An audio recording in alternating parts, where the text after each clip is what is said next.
Hey sis, I hope that you had a wonderful day in God. It's your girl, Ayani, and I am here today to give you some tips on fasting. Here are 3 things I wish I knew before fasting. I can honestly say when I did my first fast, I really didn't take into account the fact that the enemy will be mad. Of course he's gonna be mad. I'm trying to get closer to God. In these moments, this is when the enemy pushes back harder. The Bible even tells us that the enemy prowls around like a lion looking for someone to devour. And it's in this moment when you are weak, okay? You're sleep deprived because you're hungry, you crying because you're trying to get a breakthrough from God during this fast, trying to hear his voice. It's in those moments when we are truly weak in our flesh that he comes in and he pushes back harder than ever to try to knock you off the path that you are currently on, which is a breakthrough through fasting. It's important that we understand that it is through God that we move and have our being. This means that if you stay the course, if you stay consistent, if you lean onto God's strength and not your own, the enemy will not be able to come and devour you, boo. Before you start absolutely any fast, it is vital that you pray for your strength and you also pray for protection, because the enemy is upset that you have made the decision to deny your flesh and seek after God. Fasting is truly about discipline. It is the true expression of you laying down your wants, your desires, your needs, and looking to God for all source of life. You're not depending on social media.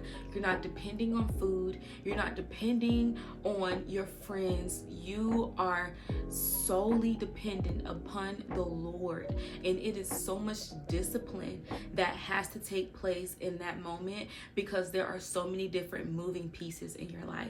Fasting truly highlights the fact that we are so dependent on other things that God is truly at the bottom of our list. We depend on jobs, we depend on opportunities, we depend on college to bring us through a season, not even understanding that God is the reason why we're in that season to begin with. There are 2 things that I would like to share with you that William McDowell, one of my pastors, said when we were going through fasting with his church that I just feel like was life-changing. 1, you cannot overcome lifelong oppression with seasonal consecration. That basically means if you are fasting a little bit of here, a little bit of there, it's like really sporadic and you're not like truly like making it a part of your routine, a part of your life, the things that are oppressing you in your life are gonna remain. Like nothing is gonna change. You have to discipline yourself and make fasting a routine in your life. It has to be a part of your routine. You have to constantly die to yourself. The Bible tells us that we have to die to ourselves to be made afresh in God. We must continue to be burnt sacrifices, burnt offerings to the Father, because if not, our flesh will overpower us, which then takes me to my second point that he said. Temporarily dominating your flesh is evidence that you can continue to have your flesh permanently in check. Okay, and that snatched my wig back because I was like, whoa, that is so true. I wish that I knew that if I can deny my flesh once, I can constantly deny my flesh. And that piece of information alone has allowed me to be so bold when I fast, because now I'm confident in the fact that I can tell my flesh no, because I've done it before. Hebrews 12:11 talks about discipline feeling painful, but in the end, it produces righteous fruit, guys. Although in that season of fasting, it's not going to be easy. You are going to get tired. You are going to be weak, but you have to remember that it is fruit being produced through your discipline. Let me tell you something.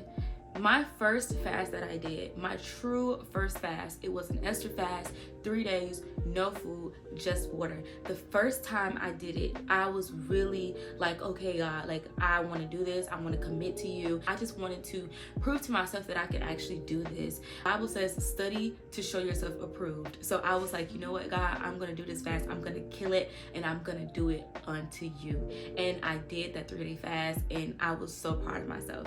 But I felt God God tugging me to do it again. And I really didn't know why, but I was like, you know what? I'm gonna do it. So I did it. And y'all, just talking about it, like one day I'm gonna share that testimony with y'all of like everything that he revealed to me. This time I did it by myself for the second time, and it was in that time with my alone time with Christ that he began to download every question with an answer. Okay, like every question that I had that I was asking him previously, he answered it, and it was like so clear, so concise, to the point where I actually had to write it down because I'm like, God, this is so good, I don't want to forget it. He taught me why I went through what I went through. He revealed to me what my ministry is actually, you know, centered around, like what my purpose is in life. Just so many things about myself, about my ministry, about my life, about different problems that I really just had no answers to, and he gave them to me right then and there. When you fast, you give God the opportunity to come into your life and answer every question that you've ever had. You give him the space to show himself to be true, to prove to you the type of God that he is, that he's the provider, that he's the protector, that he's the listening ear, that he's the one in the valley, and that he's the one at the mountaintop, that he is who he says he is. That is what fasting does. It brings breakthrough. When you feel stuck, when you feel stagnant, fasting allows God the space and opportunity to deliver you. That's a word. He will provide safety for you to rest in. His word says to knock and keep knocking, to ask and keep asking, to seek and keep seeking, and you will find him. Some honorable mentions that I would love to add to those 3 things that I wish I knew before fasting is 1, your diet matters. What you eat before and after your fast, it matters. Another thing that I feel like is an honorable mention with fasting is praying.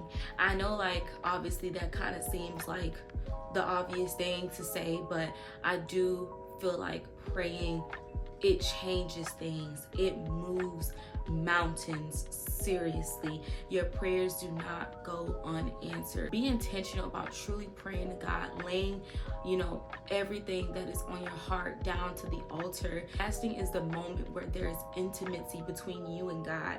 And although we typically do pray every day, there are so many different factors that are happening in your life, different things that are playing out around you. When you're fasting, it's so intimate. So have that time to truly pray, and pray without ceasing, okay? That you are making sure that everything that you have on your heart, that you give it to God in that moment, and you watch him move in your life.